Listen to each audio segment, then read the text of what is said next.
નમસ્તે, હું દિનેશ દેસાઈ અડીસણાનું પરું.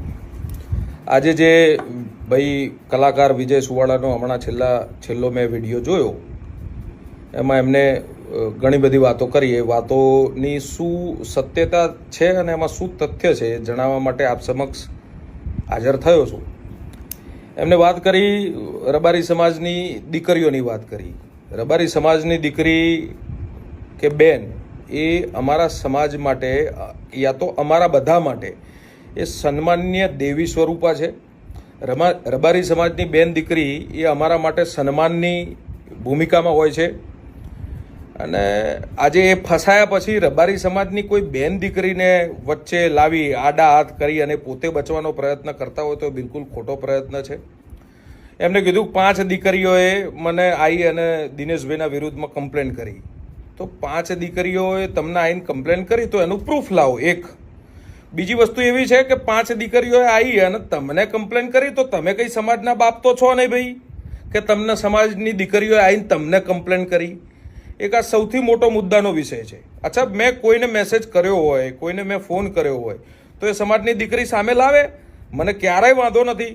જીવનમાં આજ દિન સુધી આ પ્રકારની કોઈ પણ પ્રકારનું કૃત્ય મેં કર્યું નથી. એની પેઢીએ કરેલું છે એ બધું જ મારે હવે જાહેર કરવાનું છે. રબારી સમાજ તો જાણે જ છે બધું કે એની પેઢીએ શું કરેલું છે, કેવા કૃત્યો કરેલા છે.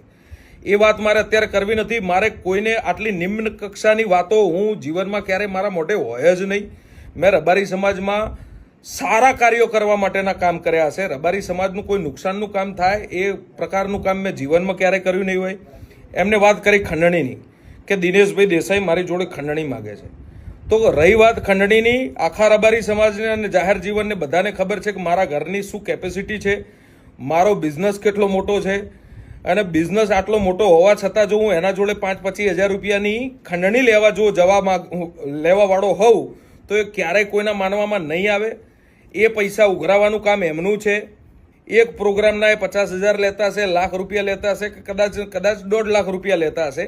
તો એમાંથી કંઈ 50,000 રૂપિયા મારે લેવાના હોય એવું ક્યારેય હોય જ ના શકે. આજે દારૂ પી અને મારા ત્યાં ઓઢવની અંદર એ લોકો જે આવ્યા હતા એમનું કહેવું એવું હતું કે હું જવાબ લેવા આવ્યો હતો. અચ્છા, જવાબ લેવા આવ્યા હતા તો રબારી સમાજના વ્યક્તિઓને લઈને આવ્યા હતા ને ભાઈ. અધર કાસ્ટના વ્યક્તિઓ જે ક્રિમિનલ રેકોર્ડ સાથે જોડાયેલા છે, જેમના બધાના ઉપર ગુજકો એક્ટ લાગેલી છે, અલગ અલગ પ્રકારના ગંભીર ગુનાઓ દાખલ થયેલા છે, તો એવા વ્યક્તિઓને શા માટે તમારે ભાઈ જવાબ લેવા લઈને આવવા પડે? જવાબ લેવા આવ્યા હતા તો રબારી સમાજના લોકોને લઈને આવ્યા હતા. તમે રબારી સમાજના લોકોને તો લઈને આવ્યા નથી. દારૂ પીને આવ્યા છો તમે પોતે, એ પણ તમે અને નહીં સીસીટીવીમાં દેખાય છે. તમે એવું કહો છો કે હું ત્યાં ગયો જ નથી. તમારું મોબાઈલ લોકેશન ત્યાંનું બોલે છે, તમે સીસીટીવીમાં દેખાવ છો. એ બીજા સીસીટીવી તમે જે પબ્લિશ થયેલા સીસીટીવી જે જોવો છો ને એ એના ઉપર એટલું ના વિચારી લેશો કે હું એમાં નથી દેખાતો. એ સિવાયના બીજા સીસીટીવી હજુ અમારી જોડે છે. એટલે તમે એવી વાત તો કરશો જ નહીં કે હું ત્યાં હતો નહીં. બીજી વાત કે જેટલા લોકો આવ્યા હતા એટલા લાકડીઓ અને તલવારો લઈને આવ્યા હતા, તો એ શું જવાબ લેવા લાકડીઓ અને તલવાર લઈને કોઈ વ્યક્તિ આવે ભાઈ? એટલે આવી ખોટી લોકોને ગેરમાર્ગે ના દોરશો. તમારું પાપ અટકાવવા માટે તમારા પાપનો ઘડો ફૂટી જવાની તૈયારીમાં છે ત્યારે તમે સમાજની દીકરીનું નામ લો છો, આટલી નિમ્ન કક્ષાની વાત કરો છો.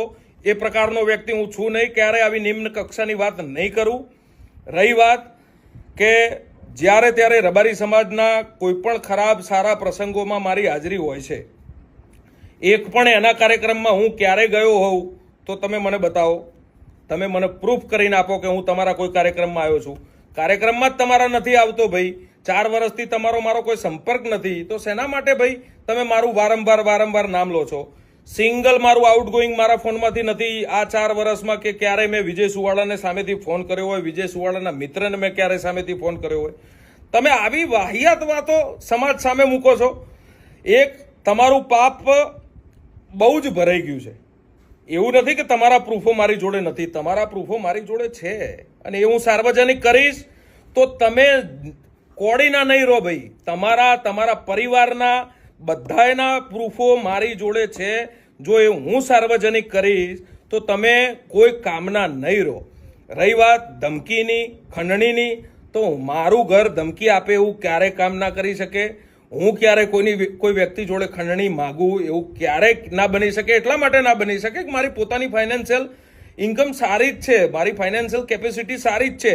હું ક્યારે પૈસા ઉઘરાવા જતો જ નથી. હર હંમેશા રબારી સમાજના સારા અને નરસા કામમાં હું ખડે પગે ઊભો છું. એ રબારી સમાજ જાણે છે. મારે કોઈને મોઢે કહેવા નથી જવાનું. રહી વાત આ બેન દીકરીની કે 5 દીકરીઓ આવીને તમને કીધું, તો ભાઈ તમે સમાજના ધણી છો નહીં કે તમને 5 દીકરીઓ આવીને કીધું. અચ્છા, તમને 5 દીકરીને હું તો કહું છું એક દીકરીએ કીધું કે દિનેશભાઈ દેસાઈએ મને મેસેજ કર્યો, તો એનું પ્રૂફ લાવો. એ પ્રૂફ હશે તો જ આગળ વાત થશે. હવે બાકી હવે આ એફઆઈઆર જે થઈ છે, તમે જે કૃત્ય કર્યું છે એમાં એફઆઈઆર થઈ છે. તમે જે ખરાબ કારનામું લુખાઓ લઈને આવીને કર્યું છે એમાં એફઆઈઆર થઈ છે. અને જો જવાબ લેવા તમે મારી જોડે આવ્યા હતા, રબારી સમાજના લોકો જવાબ લેવા આવ્યા હતા, તો એ તો દિવસે પણ આવી શકે ભાઈ. અને એ વડીલોની વાત હતી તો વડીલોને પણ મળી શકે. તમે લુખ્ખા અને જે ગંભીર ગુનાઓ આચરેલા લોકોને તમે મારા ત્યાં લઈને આવ્યા હતા, તો તમે જવાબ લેવા નથી આવ્યા. જવાબ લેવા આવ્યા વાળો માણસ લાકડી અને તલવાર લઈને પણ ના આવે. એ બધા સીસીટીવી પણ છે જ ભાઈ. અને જવાબ લેવા વાળો 20 ગાડી, 9 બાઇક અને 1 રિક્ષા, એમાં બીજી જ્ઞાતિના લોકોને લઈને જવાબ લેવા આવવાનો અધિકાર તમારો નથી ભાઈ. એટલે આ વિડીયોના માધ્યમથી રબારી સમાજને હું વિનંતી કરું છું, સાચું શું છે, સારું શું છે, ખરાબ શું છે, આપ સૌ જાણો છો.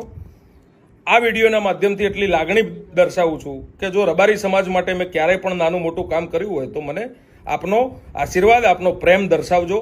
આભાર, ધન્યવાદ.